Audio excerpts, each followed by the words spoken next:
Muy bien, regresamos. Y vamos a ir estudiando el sistema nervioso desde el nivel celular hasta el nivel de órganos. Para ello empezaremos hablando de las neuronas, que son células nerviosas, pero no son el único tipo, como veremos más adelante. Las neuronas son células muy especiales, ya que ellas no pueden realizar mitosis, por lo cual nuestras células cerebrales y las células de los ojos, por ejemplo, no se pueden reparar como sucede con otros tejidos del cuerpo.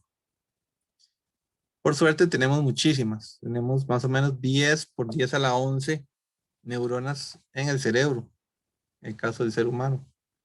Entonces, eso nos permite pues tener una vasta cantidad de estas células, que sin embargo, si no cuidamos, como veremos más adelante, pues podrían generarnos problemas muy importantes.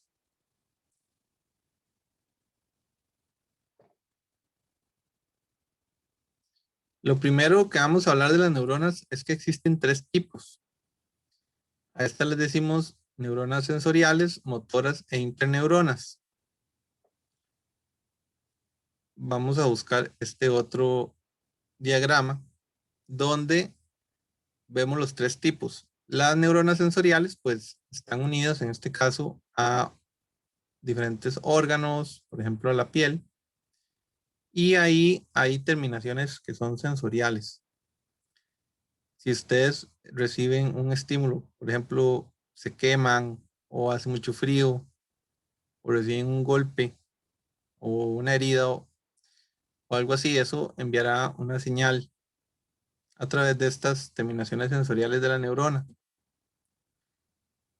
La neurona consta de un axón. Ven que este axón está generalmente cubierto por vainas de mielina, tiene diferentes nudos, los que le decimos nudos de Rambier, y finalmente tiene terminales sinápticas. Estas terminales se unen a través de las dendritas, y en el caso de las interneuronas, que no tienen estos largos axones como si la tiene la neurona sensorial o la neurona motora, pues su axón es más corto, pero es bastante ramificado para permitir la conexión entre neuronas. A su vez, luego de que el estímulo pasara de la neurona sensorial a la neurona interneurona, y se dirigirá a la motoneurona, neurona motora. Ahí vea que la neurona tiene un soma, ¿verdad? Igual que cualquier otra célula, un cuerpo, lo que significa soma, pero tiene un axón largo, que igualmente está cubierto por vainas de mielina. Y va a ir a enviar señales, en este caso al músculo. Entonces, si ustedes se queman, por ejemplo, van a tener una rápida reacción, muchas veces refleja, para evitar esa fuente de calor que les puede provocar un daño o una quemadura. Existen diferentes formas de las neuronas. Por ejemplo, estas que se ven acá en el centro son neuronas sensoriales. Pueden ser unipolares, bipolares, pseudounipolares o multipolares. Pero en general comparten esta estructura pues, de tener un soma, tener un axón, en el caso de las sensoriales o motoras, y tener dendritas para poder llevar a cabo el proceso de sinapsis.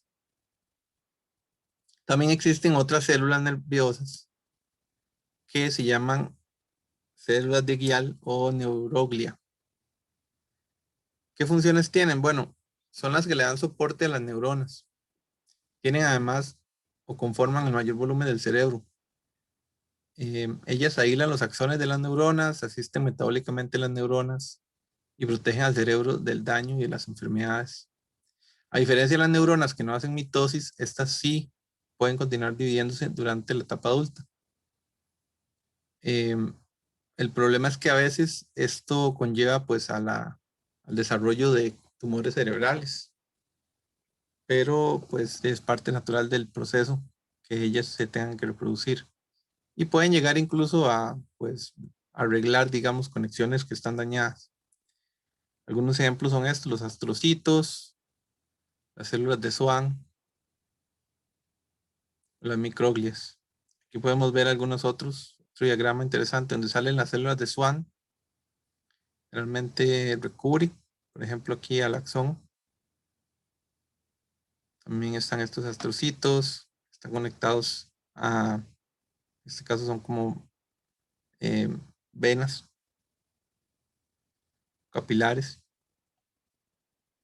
Y están los microglias. Estas células, como vimos, también pues ayudan a dar sostén a las neuronas. Para entender cómo funciona todo este sistema de las neuronas, primero debemos comprender lo que es el potencial de acción que sucede en las membranas celulares de las neuronas. Y esto tiene que ver con el potencial de acción electroquímico, digamos, que sucede en estas membranas. Aquí vemos un gráfico de voltaje en milivoltios versus el tiempo en milisegundos. Vean que son velocidades muy rápidas. Y vemos cómo se crea un pico, ya que de alguna manera se dispara ese potencial de acción cuando se llega o se rompe el umbral de disparo, que es como una especie de gatillo. Imagínense el gatillo de una pistola. Y cuando se sobrepasa pues cierto punto, pues el gatillo dispara. Eso es lo que pasa. Y luego pues el sistema se vuelve al estado de reposo, que vamos a ir viendo cómo es que funciona. Esto generalmente sucede pues después de que existe un estímulo. Hay muchos estímulos que reciben las neuronas, no solo a través de la piel, por ejemplo, a través de la vista. En este momento ustedes están recibiendo estímulos visuales, la luz está llegando a sus ojos y esos electrones pues están excitando células de la retina que están conectadas a neuronas y que irán al cerebro pues a formar una imagen. También cada vez que escuchan lo que estoy diciendo, se está dando un estímulo. Entonces está sucediendo este potencial de acción en este momento. Aquí podemos ver un diagrama que explica paso a paso en qué consiste este potencial de acción. Primero es importante ver el diagrama de arriba a la derecha, donde se ve, bueno, el exterior y el interior de una neurona. Vemos que en el líquido intersticial la concentración de sodio es de 150 y la de potasio es de 5. Al contrario, pues en el interior, en el citoplasma de la neurona, el sodio está en una baja concentración y el potasio en una alta concentración. Generalmente a eso le decimos el estado de reposo y más o menos anda como entre 65 a menos 70 milivoltios. Ese es como el voltaje que tiene la célula en ese estado de reposo. Recordemos que las células son como baterías, ellas tienen una carga eléctrica y el propio cuerpo humano igualmente tiene una carga eléctrica que tiene que ver con eh, el equilibrio iónico que existe en las células. Entonces aquí vamos a ir viendo paso a paso el potencial de membrana, qué pasa en la membrana durante las diferentes partes que se pueden identificar en este gráfico. Durante la fase de reposo, en este caso está identificada con una A, los canales de potasio y sodio están cerrados. Como les digo, ahí la carga es más o menos menos 70 milivoltios. No hay ningún paso de iones del exterior al interior o viceversa. Las compuertas, que son proteínas de membrana, a lo que le decimos canales de sodio y potasio, están cerrados, como pueden ver ahí. Luego de que se da un estímulo, pues entonces entramos en la fase de despolarización. En este caso, el umbral de disparo baja por lo menos menos 10 milivoltios. Y entonces la compuerta de sodio, que está representada con una M, se abre, como podemos ver en la figura B, permitiendo el ingreso de los iones de sodio, que como podemos ver son positivos, tienen una carga positiva.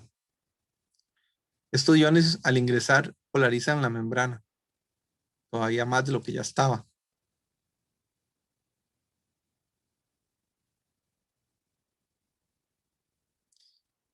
Entonces ingresamos a lo que es la fase C, que es la repolarización. Cuando la célula se ha polarizado positivamente por el ingreso del sodio, se abren los canales de potasio. Y el potasio va a pasar de una mayor concentración interna a una menor concentración externa, por lo cual saldrá de la célula. En algún punto este flujo se va a cerrar, se va a frenar cuando pues, se logra el equilibrio iónico. Luego ingresamos a la fase D, que es la hiperpolarización, que aquí es cuando ya se cierran las compuertas de activación de sodio. En este caso, la salida de potasio por los canales de potasio causa esta hiperpolarización. Esto genera que se regrese al estado inicial, al estado A o de reposo. Como podemos ver, durante el estado de reposo, pues el potencial de la membrana se mantiene constante. Luego viene la despolarización y sube abruptamente. Y luego el mismo proceso, pues, hace que baje también abruptamente. Se entra en un estado previo al reposo y luego en el reposo. Sé que esta explicación puede ser compleja al inicio. Ahí les dejo complementariamente a la clase un video que explica con animaciones cómo es que sucede este equilibrio electroquímico.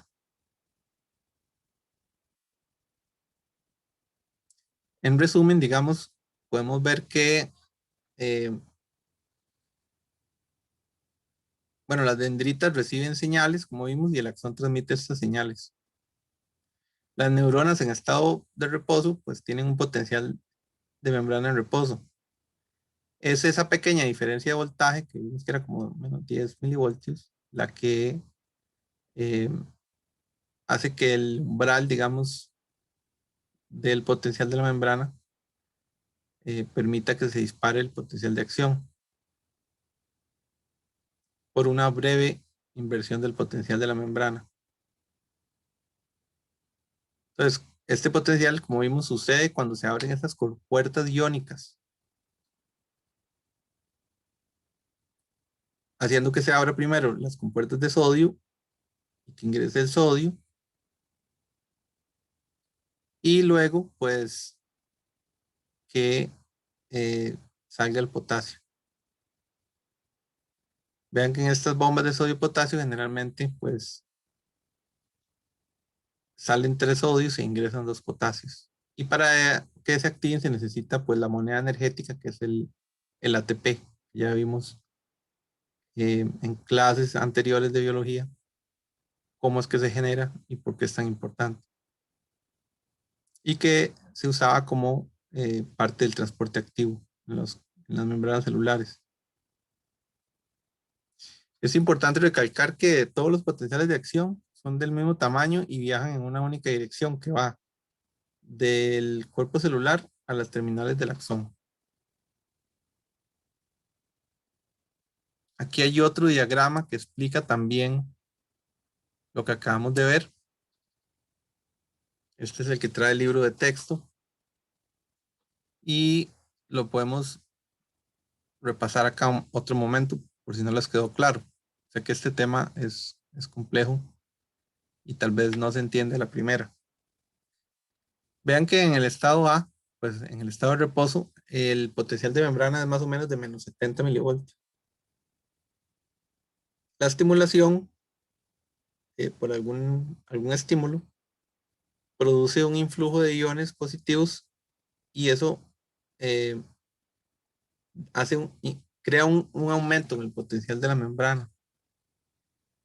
Cuando esto excede este umbral, que es menos 60 voltios, hay un cambio nada más de menos 10 voltios, las compuertas de sodio se abren y se mete sodio al interior de la célula.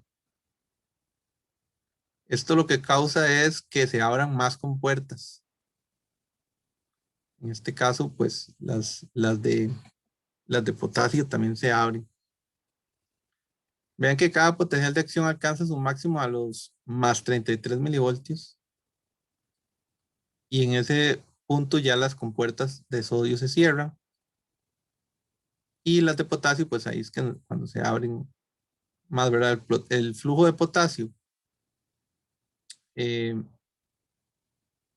que sale, que también es positivo, al salir de la célula, pues lo que hace es que nuevamente la célula se descargue, digamos, y sale tanto potasio que el potencial vuelve al estado A, que es el de reposo.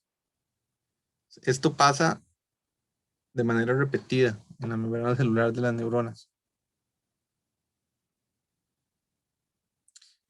Me pareció muy interesante que eh, muchas veces hablamos de toxinas y venenos y no entendemos que la acción de los venenos es generalmente sobre estos potenciales de acción, cuando son venenos muy poderosos que actúan sobre el sistema nervioso, por ejemplo. Hay muchas serpientes, como las serpientes coral, tienen venenos de este tipo, escorpiones, la marea roja también, las algas, los dinoflagelados, generan venenos que actúan sobre los potenciales de acción de las células nerviosas y que pueden llegar a provocar la muerte precisamente por causar un desequilibrio electroquímico en el cerebro o en diferentes nervios del cuerpo. Aquí escogí dos. Uno es la tetrodontoxina y el otro es la batracotoxina. La tetrodontoxina tiene un efecto inverso al de la batracotoxina. La tetrodontoxina la podemos encontrar en los peces de la familia Tetrodontidae, que son los peces globo, en inglés les dicen pufferfish, y sabemos que mucha gente muere al año por comer sushi, por ejemplo, hecho de pez globo, precisamente porque comen la tetrodontoxina. También los sapos comunes de la caña, que muchas veces tenemos en los jardines, tienen tetrodontoxina. Por eso es que los perros muchas veces se envenenan cuando los atacan.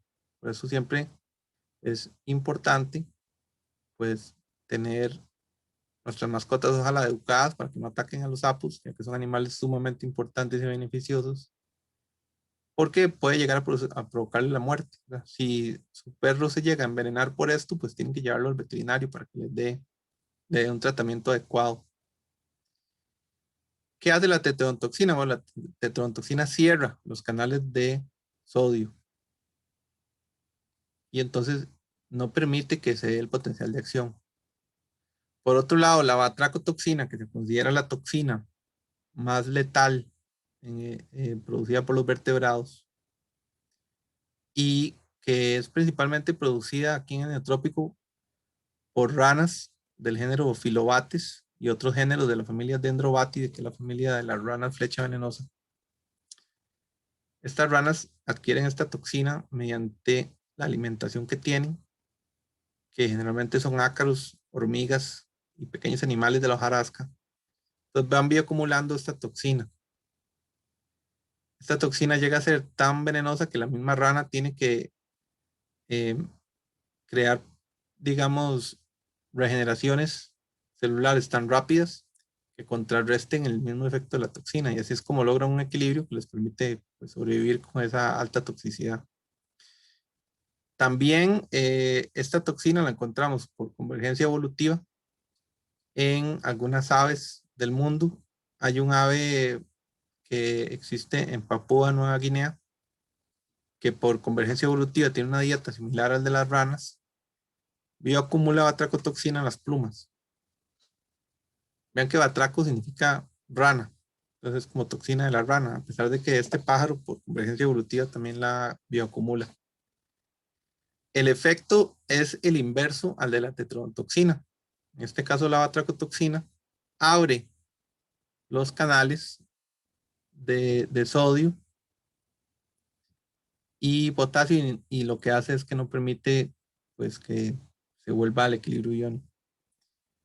Ambos venenos son antagonistas, por decirlo así. O sea, se ha hecho experimentos en axones de calamares gigantes, que son axones muy largos de neuronas. Entonces se le da batracotoxina y se le da como antagonista tetrodontoxina para que vuelva la neurona a poder tener un potencial de acción. Pues me quise compartirles este ejemplo que me pareció muy interesante. Y bueno, ¿cómo se propaga el potencial de acción? Porque vean que el potencial sucede en la membrana de la neurona, ¿verdad? Muchas veces en el axón, pero vimos que lleva una dirección. Entonces, esa propagación es mediante un mecanismo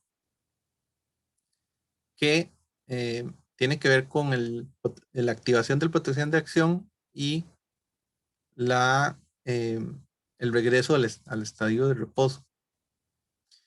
Entonces, vean, primero se abren los canales de sodio en respuesta a un descenso del potencial de la membrana, como ya lo vimos. Luego, una parte de la corriente se propaga pasivamente a lo largo del axón, despolarizando zonas adyacentes a donde están las bombas de sodio o se está dando el potencial de acción en ese momento. Esa despolarización local causa la apertura de los canales de sodio vecinos y ahí se genera nuevamente un potencial de acción. Esto es como una especie de efecto dominó. Los canales de sodio anteriores se inactivan y a la vez se abren los canales de potasio. ¿Por qué? Porque las células entran en un periodo refractario, que es como un periodo de recarga, por decirlo así, en el cual no puede haber potencial de acción. Entonces, cuando ingresan en ese periodo pues, de inactivación, es que se frena el proceso por unos momentos. Vean que en el punto 4 los canales de sodio se inactivaban, ¿verdad? Y a la vez se abrían los de potasio, como habíamos visto en el potencial de acción. Esto hacía que se repolarizara la membrana y vuelva refractario en esa zona al axón. Aquí podemos verlo en otro diagrama, que más o menos muestra cómo tras ocurrir un potencial de acción, una pequeña corriente logra eh, llegar pasivamente al otro canal de sodio y despolarizarlo.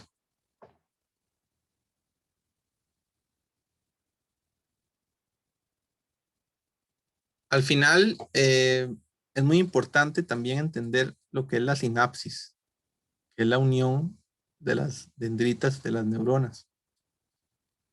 Existen dos tipos. Una es la sinapsis eléctrica, donde se transfiere información entre las células por medio de transporte iónico o a través de canales, en este caso directos, de bombas. Pero vamos a enfocarnos en esta clase en lo que es la sinapsis química. Aquí se da una transferencia de información mediante la secreción de vesículas. Esas vesículas contienen neurotransmisores y se da la exocitosis de esas vesículas. Como se ve ahí en el punto 3. Eso permite la unión del neurotransmisor a su receptor específico.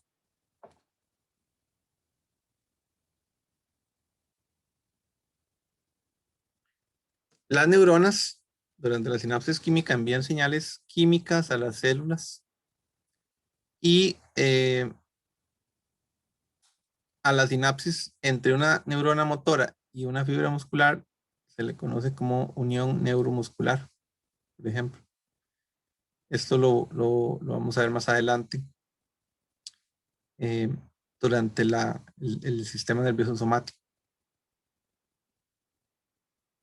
Esto libera un neurotransmisor al haber llegado al potencial de acción del axón a la célula presináptica, va a liberar este neurotransmisor. Hay diferentes tipos y ahorita los vamos a estudiar con más profundidad. Por ejemplo, ahí en la imagen el que está es el acetilcoenzima A. El neurotransmisor se difunde y se liga a sus receptores en una célula posináptica. Pero la respuesta de la célula posináptica está determinada por la integración sináptica de todos los mensajes que llegan al mismo tiempo. Aquí podemos ver este diagrama que está muy bien ilustrado de cómo llega el potencial de acción a la transcripción sináptica Sucede lo mismo que venimos hablando, de que los canales de sodio se abren, se espolarizan. La espolarización de la membrana hace que los canales de calcio, en este caso, son los que están unidos al músculo, se abran. Ven que el calcio entra en una célula y dispara la fusión de las vesículas del neurotransmisor con la membrana presináptica, como se puede ver ahí en la imagen. Luego, las moléculas del neurotransmisor se difunden a través de la hendidura sináptica y se unen a los receptores o la membrana posináptica. Los receptores activados abren canales de sodio de compuerta química y despolarizan la membrana postsináptica. La propagación de la despolarización dispara un potencial de acción en la membrana adyacente, que es como lo que vimos ahora de cómo el potencial de acción se va moviendo a través de la membrana celular. Luego, la acetilcolina, perdón, que es el neurotransmisor de este ejemplo, es degradada por las enzimas. Hay una enzima especializada que se llama acetilcolinesterasa. Los componentes de la acetilcolina son captados nuevamente por la célula presináptica para su resíntesis. Vean que ahí vuelve otra vez. Y eso permite que se recicle la acetilcolina, las vesículas, permitiendo pues nuevamente el proceso.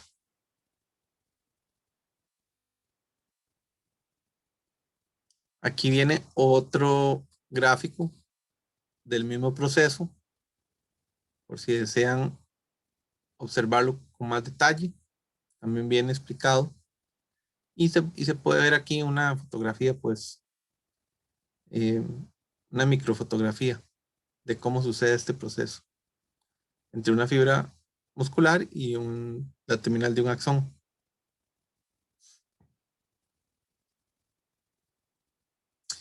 Y bueno, lo que me pareció también muy interesante de esta parte son los neurotransmisores. Los neurotransmisores son distintos dependiendo de el tipo de sinapsis que se esté dando. Hace un momento vimos el acetilcolina. Vean que esta sirve para inducir la contracción del músculo esquelético, como vimos en el ejemplo anterior. Disminuye la velocidad de la contracción del músculo cardíaco, que es muy importante, pues, está latiendo el corazón. También afecta el humor y la memoria. La epinefrina y la norepinefrina, esta se utiliza mucho cuando a la gente le da, por ejemplo, paros en el corazón, está sufriendo un ataque anafiláctico, cosas así, ya que aceleran la velocidad del corazón, dilatan las pupilas y las vías aéreas hacia los pulmones. Si la gente está teniendo un ataque anafiláctico por una alergia, por ejemplo, muy grave, pues probablemente les pongan de esto. También hace más lentas las contracciones del intestino y aumentan la ansiedad. Luego tenemos a otra que es muy querida, que es la dopamina, que hace menos patentes los efectos excitatorios de otros neurotransmisores y funciona la memoria. La serotonina, que también es sumamente popular e importante, aumenta el humor y funciona la memoria. Y esta, que se llama GABA, inhibe la liberación de otros neurotransmisores. Aquí viene lo que son como las vías de la dopamina y la serotonina. A veces se tienden a confundir. Vean que la dopamina está, ahora más tarde veremos las partes del cerebro, pero generalmente está como en la parte frontal de la corteza cerebral. No así la serotonina. Y vean que la dopamina tiene que ver mucho con lo que es la motivación, cuando alguien gana algo, por ejemplo, ustedes lograron algo y ganaron, pues, ese sentimiento de retribución, lo que están sintiendo es liberación de dopamina. También muchas veces tiene que ver con el placer, la euforia. La gente entra en un estado eufórico por felicidad. Eh, Tiene que ver con la motorafina, por ejemplo. También puede tener que ver con estados de compulsión y perseverar, por ejemplo. Tener el deseo de estar motivados. Entonces, en estos momentos de pandemia, pues necesitamos mucho tener niveles sanos de dopamina. Por su parte, la serotonina tiene que ver mucho con el carácter, digamos, el modo, o sea, cómo se siente la persona, el procesamiento de la memoria, poder dormir bien y el proceso cognitivo.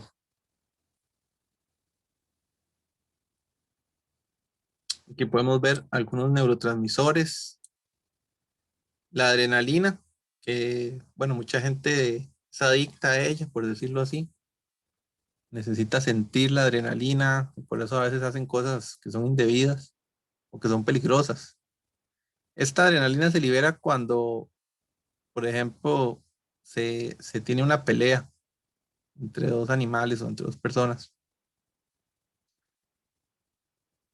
Puede producir, digamos, respuestas a situaciones de estrés o excitación. Hace que se incremente el ritmo cardíaco y también como la presión de la sangre.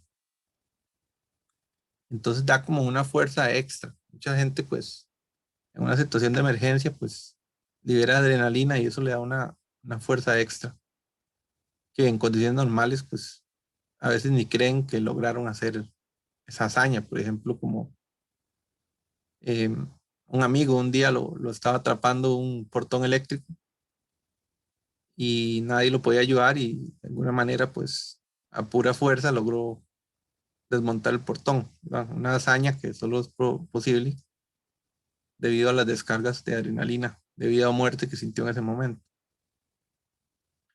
También, bueno, aquí está la noradrenalina, tiene que ver mucho con la adrenalina también, tiene que ver con incremento en la presión sanguínea, se contraen los vasos sanguíneos, eh, pero igual es ante estímulos de estrés.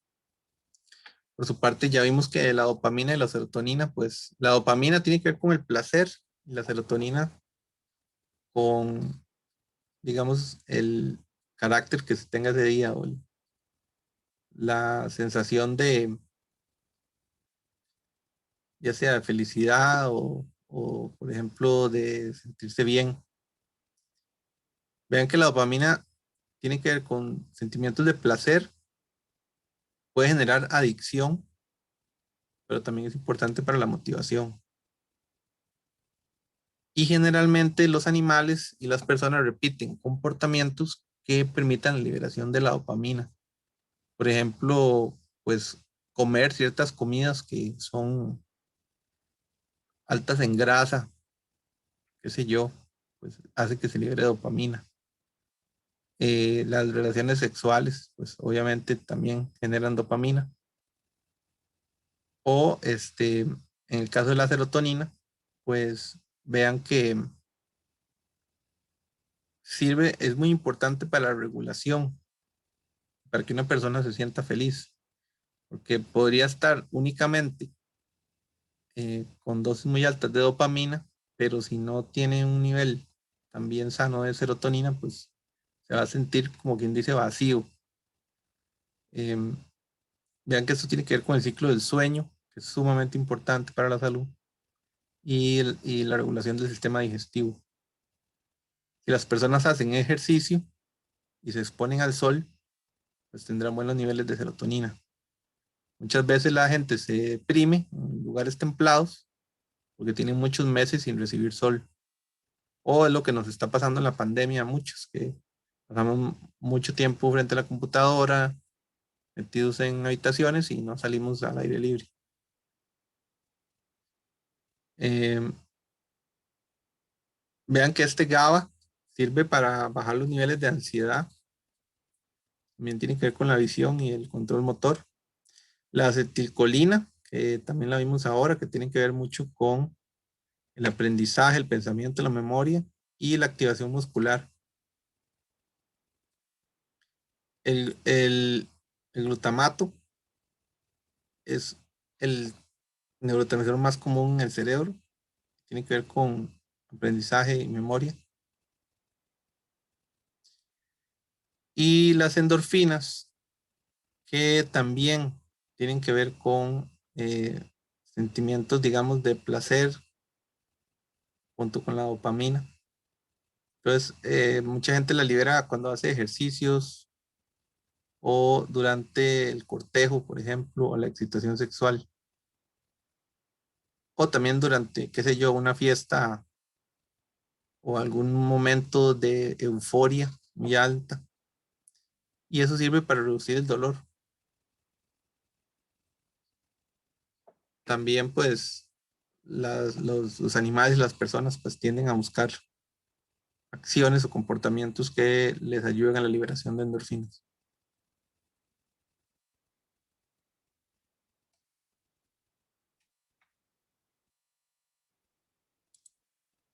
Aquí podemos ver cómo, digamos, la oxitocina, que bueno, no la hablamos, que también es otro neurotransmisor, tiene que ver con la felicidad y el amor, o la depresión, por ejemplo. Vean que si hay mucha serotonina, hay felicidad.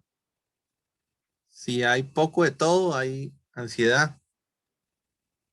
Igualmente, si hay poco, hay depresión. Y si están las tres llenas, pues probablemente la persona está enamorada. La ausencia, o que puede ser por déficit normal, que una persona no produzca serotonina o dopamina, puede provocarle enfermedades. Por ejemplo, si no produce dopamina, puede provocarle síntomas como si tuviera el mal de Parkinson o problemas con los centros de placer. Eh, También bajos niveles de serotonina pueden producir comportamientos obsesivos compulsivos, que son muy comunes en las personas. Por ejemplo, gente que solo, o sea, que se obsesiona con un pensamiento, qué sé yo, que camina solo por los cuadros de la calle, o que no sabe si dejó abierto o cerrado el tubo del baño, o la plancha encendida o apagada, y entonces se obsesiona con ese tipo de pensamientos. Muchas veces tiene que ver con estos niveles de serotonina, y puede generar también agresividad. Vean que la carencia de ambos pues generará depresión, y eh, hay esto que se llama craving, es como antojos, digamos, como deseos de, pueden ser índole de poder, digamos, tener liberación de estos neurotransmisores. Por eso es que la gente recurre a las drogas. Las drogas que tanto mal hacen a nuestra sociedad. eh, bueno, también hay drogas que son necesarias, como veremos, que son importantes en la medicina, pero la mayoría de drogas ilegales y algunas legales, pues nos hacen mucho daño como personas y a la sociedad. Hay drogas que son estimulantes del sistema nervioso, por ejemplo, la cocaína, que ya pues es extrema. Obviamente genera una alta dependencia y hace que la gente entre como en estados de euforia, pero posterior a que han consumido la cocaína, pues llega un punto en que la cocaína llega a convertir el cerebro o a moldearlo de una manera que solamente consumiendo cocaína eh, se sentirá placer o felicidad. Ahí también tenemos pues drogas, digamos, que son utilizadas como estimulantes nerviosos, y la cafeína, que bueno, eh, muchos somos adictos a ella, pero digamos que no es tan terrible como lo es la cocaína, pero sí puede llegar a crear adicción. A mí, por ejemplo, si no tomo café durante el día, pues me da dolor de cabeza, me empiezo a sentir mal, y llega un momento en que necesito tomar el café, ¿verdad? Entonces, tampoco debe ser muy sano, pero todos muchas veces somos presas de diferentes drogas. Hay drogas depresivas, por ejemplo, el alcohol, que es una droga legal, sin embargo, genera mucho daño en exceso. Como todo, pues en pocas cantidades, de, como quien dice, una vez al año no hace daño, pero si las personas abusan del consumo del alcohol, especialmente si lo hacen de una manera muy seguida, pues van a caer en una gran depresión. Estas drogas son depresoras del sistema nervioso. Otra que tiene este efecto es la marihuana, la cannabis sativa. Probablemente, pues, muchas personas que están viendo la clase utilizan algunas de estas drogas. Eh, Deben saber que, pues, el uso excesivo de drogas tiene consecuencias y daños irreversibles en el sistema nervioso y también, pues, hay otros aspectos psicológicos asociados que pueden llegar a ser complejos de solucionar. Hay otro tipo de drogas que son los analgésicos que sirven para aliviar el dolor. Muchas veces pueden liberar, por ejemplo, dopaminas o neurotransmisores que den una sensación de eliminar el dolor. O del todo, pues pueden bloquear, digamos, el dolor, como en el caso de la morfina. Puede llegar un momento en que el abuso de estos analgésicos ya haga que no funcionen. Y eso es un gran problema. Muchas personas que sufren enfermedades terribles y ya la morfina no les funciona. Por otro lado, hay también drogas alucinógenas, como por ejemplo el LSD, eh, el ácido lisergénico, que fue descubierto de los hongos. Existen también hongos alucinógenos, como el psilocibe cubensis, que es en las muñecas de las vacas, que pues tienen estos efectos alucinógenos en el sistema nervioso. Algunos de estos hongos se utilizan con fines ceremoniales, por ejemplo en México o en Mesoamérica. Entonces no se deben como satanizar, digamos, puesto que son parte de la herencia cultural de muchas culturas mesoamericanas. Pero el LSD, pues sí es una extracción, digamos, una sintetización de estas drogas alucinógenas y puede llegar a generar como una sensación de pérdida de noción del tiempo. Eso es un gráfico que por mucho tiempo los científicos quisieron ver de un cerebro, son como tomografías, de un cerebro bajo la acción del LSD. En este caso, pues, es el de abajo, ¿verdad? Como se puede notar en fuego, prácticamente. Entonces, ninguna de estas drogas en exceso es buena. Sin embargo, el uso de algunas de estas puede llegar a ser beneficioso para personas que ya están, digamos, desahuciadas o con dolores que son inimaginables. O incluso personas con traumas se están haciendo tratamientos con compuestos que sacan de los hongos alucinógenos, por ejemplo. Entonces, todo esto, pues, en bajas cantidades, de forma controlada, puede ser incluso una medicina. El problema es el abuso. ¿Por qué? Porque ¿cómo vamos sabiendo que una persona debe estar alerta porque ya se volvió una adicta a las drogas? Vean que primero la tolerancia, cada vez necesita mayor cantidad de drogas, necesita tomar más alcohol, necesita consumir más marihuana o más seguido, o más cocaína, o más medicinas para el dolor. Eso lo produce la habituación, porque ya tiene que usar la droga de manera continua, en periodos cada vez más prolongados. Eso hace que sea incapaz de poder detener o restringir el uso de la droga. Entonces, en ese caso, ya la droga posee al sistema nervioso de esa persona. Eh, Llega un punto en que ya, digamos, se oculta el uso de la droga. Durante las primeras 3 etapas, pues puede ser que no. Pero llega un punto en que ya pues, se vuelve se vuelve, digamos, vergonzoso. Y ya las personas empezarán a hacer acciones extremas o peligrosas o inmorales para conseguir la droga, como robar, pedir recetas médicas de manera ilegal o arriesgar un trabajo, una relación, la familia por las drogas. Eso va a generar un deterioro en las relaciones profesionales, personales, por culpa de las drogas. Y estas personas estarán molestas, enojadas, violentas y a la defensiva eh, cuando alguien tal vez les toca el tema de las drogas o qué sé yo. Y pues el único escape que encuentran es volver a las drogas. Vean en los efectos que pueden generar en corto tiempo en una persona, incluso llegando a perder la vista. Pero lo positivo es que también de pasar de un estado precario por uso de drogas se puede, mediante tratamientos, volver a la